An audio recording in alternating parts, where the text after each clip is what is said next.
Ngayong gabi sa EDOX DC, pag-uusapan natin ang namumuong tensyon sa pagitan ng International Criminal Court at ng Pilipinas. Isang legal at political na sitwasyon na patuloy na sinusubaybayan ng mga international observer, mga dalubhasa sa batas, at mga Pilipino sa buong mundo. This is presented to you by Education 4708. Just proceed to view the full content. Anong mga karapatan ang dapat igalang? Ano ang mga hangganan ng pandaigdigang hustisya sa mga bansang may sariling pamamahala? At bakit na naman laman ng balita ang pangalang Duterte? Ito ang buong kwento sa likod ng pinakabagong apela ni Vice President Sara Duterte. Igalang ang ating mga batas at ibalik ang aking ama. Nitong mga nakaraang linggo, muling uminit ang usapan tungkol kay dating Pangulong Rodrigo Duterte at sa panibagong pagsisikap ng ICC na imbestigahan ang madugong kampanya kontra droga ng kanyang administrasyon. Kahit na formal nang umalis ang Pilipinas sa ICC noong 2019, patuloy pa rin ang korte sa kanilang mga gawain.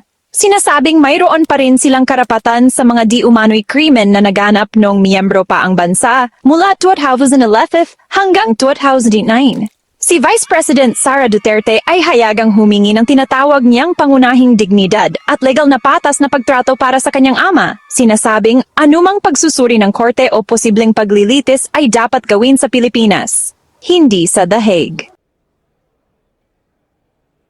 Hindi dapat sumailalim si Pangulong Duterte sa mga dayuhang korte.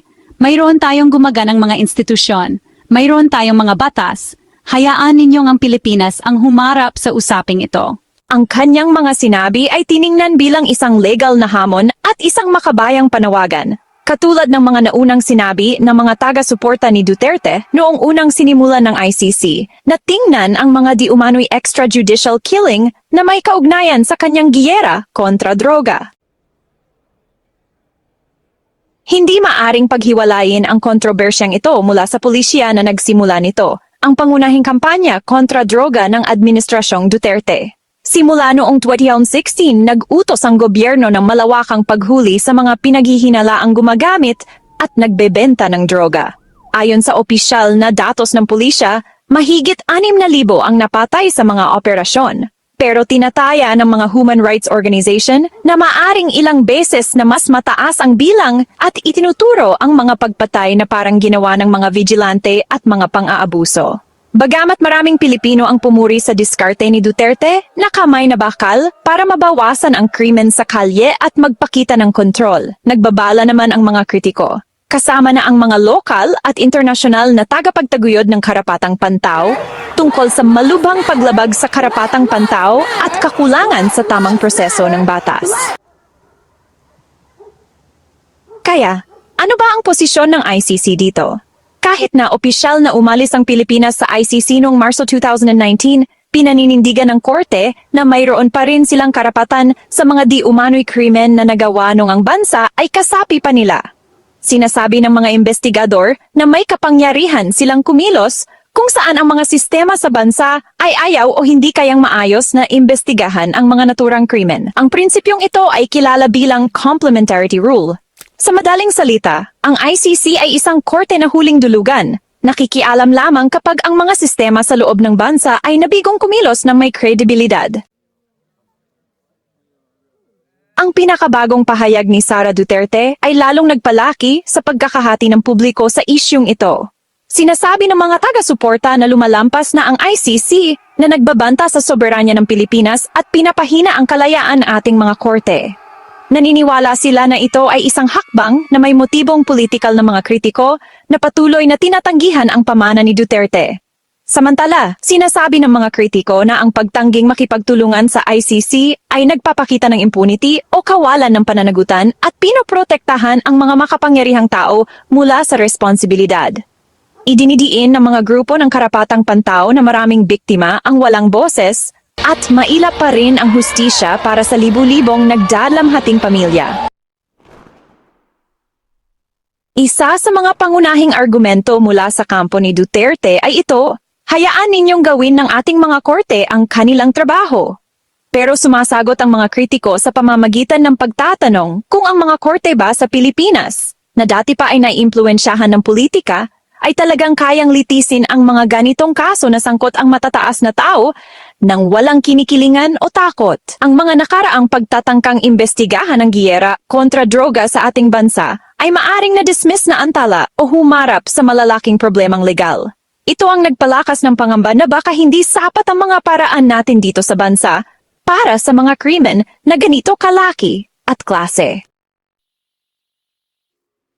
Mahalaga ring tingnan ang sitwasyon sa politika. Si Rodrigo Duterte ay nananatiling isang maimpluwensyang tao sa politika ng Pilipinas.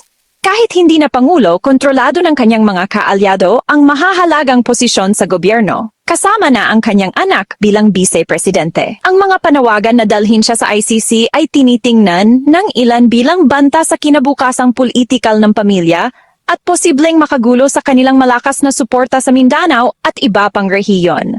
Ang ganitong pananaw ay nagpapakita sa investigasyon ng ICC hindi lang bilang isang usaping legal, kundi bilang isang parang larong chess sa politika na may malaking nakataya, kung saan kasama ang pambansang halalan at ang labanan sa kapangyarihan. Sa mga lansangan, hati pa rin ang mga Pilipino. Ang ilan ay tingin sa investigasyon ng ICC bilang pakikialam ng dayuhan, isang insulto sa danggal ng bansa. Ang iba naman, lalo na ang mga pamilya ng mga biktima, ay naniniwalang ito na marahil ang tanging tunay na pagkakataon para sa hustisya. Isang ina mula sa Quezon City na ang teenager na anak ay napatay sa isang drug raid, told local reporters, "Walang tumulong sa amin." Sabi ng pulis, nanlaban daw siya. Tulog siya nung dumating sila. Sino ang maniniwala sa akin dito? Buti na lang may nakikinig na ngayon.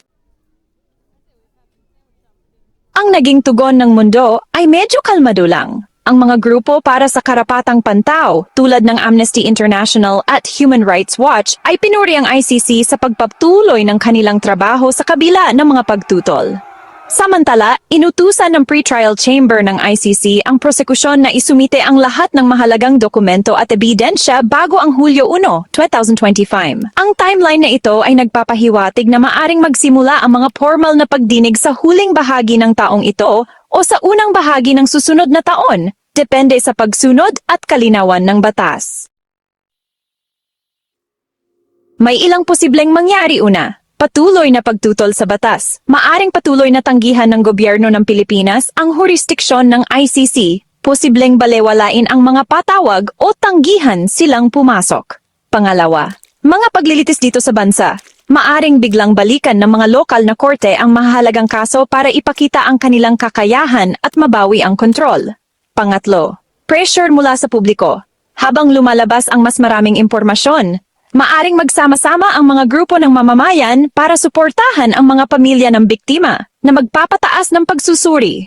Pang-apat, pagbabago sa politika. Kung mawala ng impluwensya ang mga kaalyado ni Duterte sa mga susunod na halalan, maaring magkaroon ng ibang pananaw ang bagong pamunuan tungkol sa pakikipagtulungan sa ibang bansa.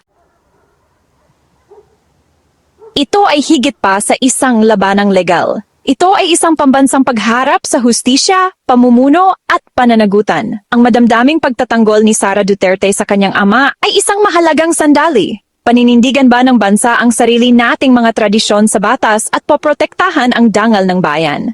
O yayakapin ba nito ang pandaigdigang pananagutan sa ngalan ng hustisya? Para sa libu-libong naapektuhan, ang mga susunod na buwan ay maaaring humubog hindi lamang sa kinabukasan ng isang tao, kundi sa mismong mga prinsipyo ng batas at pamumuno sa Pilipinas. Yan lang po para sa espesyal na ulat na ito. Sundan ang EDOX DC para sa mga karagdagang update habang umuusad ang kwentong ito. Muli, magandang araw at salamat sa inyong paglaan ng oras sa amin ngayong gabi. Kung nakatulong sa inyo ang video na ito, pindutin ang like button at ang notification bell icon, mag-subscribe at i-share. Kung may mga tanong kayo, i-comment lang sa ibaba at sasagutin namin. Abangan nyo, dahil sa susunod ay pag-uusapan natin ang iba pang dapat asahan tungkol sa proseso ng kaso ni Duterte sa ICC at iba pang kaalamang makakatulong. Paalala, ang nilalamang ito ay para lamang sa impormasyon at edukasyon. Naglalahad ito ng komentaryo at pagsusuri patay sa mga balitang makuha ng publiko, mga opisyal na pahayag at mga update sa batas sa oras ng paggawa nito. Ang video ay may kasamang mga larawan at boses na gawa ng AI na ginamit para lamang sa malikhain, editorial at paglalarawang layunin. Ang mga representasyong ito ay hindi naglalarawan ng mga tunay na tao o pangyayari ng may ganap na katumpakan at hindi nilalayong manggaya o manlinlang. Ang pagbanggit sa mga pampublikong tao, kasama sina Vice President Sara Duterte at dating Pangulong Rodrigo Duterte, ay batay sa mga mapapatunayang mapagkukunan ng balita at hindi kumakatawan sa personal na pag-endorso o akusasyon ng mga gumawa ng nilalamang ito. Ang mga pananaw na ipinahayag sa video na ito ay hindi naman nangangahulugang sumasalamin sa pananaw ng anumang institusyon o opisyal ng publiko. Hinihikayat ang lahat ng manonood na kumonsulta sa mga opisyal na dokumento o legal na mapagkukunan para sa formal na impormasyon tungkol sa kaso sa ICC o mga kaugnay na proseso.